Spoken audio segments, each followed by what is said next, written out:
সাল্লামের হায়াত নিয়ে আসো নাই, শুধু পরিকল্পনা নিয়ে শেষ করো না, মেহনত করো, মেহনত করো, শুধু মেহনত। হুজুর বলতেন, মানে আপনি যেমনি বুঝাইতেন আছেন, আপনি ট্রাক কিনবেন, সিএনজি কিনবেন, পিকআপ কিনবেন, বিরাট বুদ্ধি লইয়া, এত বুদ্ধি কইেন না, কাম করেন, কাম, মেহনত।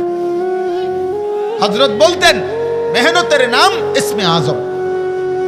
মেহনতে অসাধ্য সাধন হয়, আল্লাহর দয়া নেমে আসে। এই জন্য আমি এই মোবাইলের বিষয়টা বলতে গিয়ে তোমার ঘরে এতগুলো কথা বলি। পরিশ্রম করো চাই ভাই। ওয়াল্লাযীনা জাহাদু ফীনা লানাহদিয়ান্নাহুম সুবুলানা।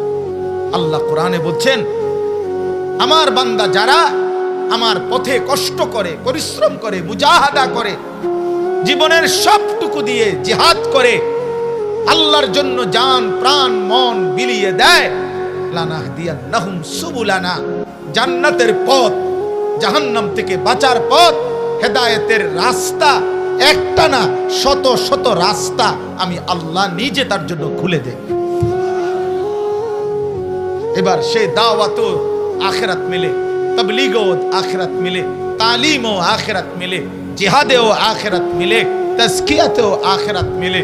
সে খানকাতেও মাওলার সন্ধান পায়, মাদ্রাসাতেও মাওলার সন্ধান পায়, মসজিদেও মাওলার সন্ধান পায়, বাজারেও আল্লাহর সন্ধান পায়। সাহাবায়ে কেরাম বাজারেও আল্লাহ চিনতেন, সাহাবায়ে কেরাম মসজিদেও আল্লাহ চিনতেন, সাহাবায়ে কেরাম এক রাত্রে গভীরে আল্লাহকে চিনতেন, সাহাবায়ে কেরাম দিনের আলোকেও আল্লাহকে চিনতেন, সাহাবায়ে কেরাম যুদ্ধের ময়দানে তরবারির মোকাবেলায় তরবারি তুলতেন, রাত্রি গভীরে তাহাজ্জুদের সেজদায় রোনা জারি করতেন।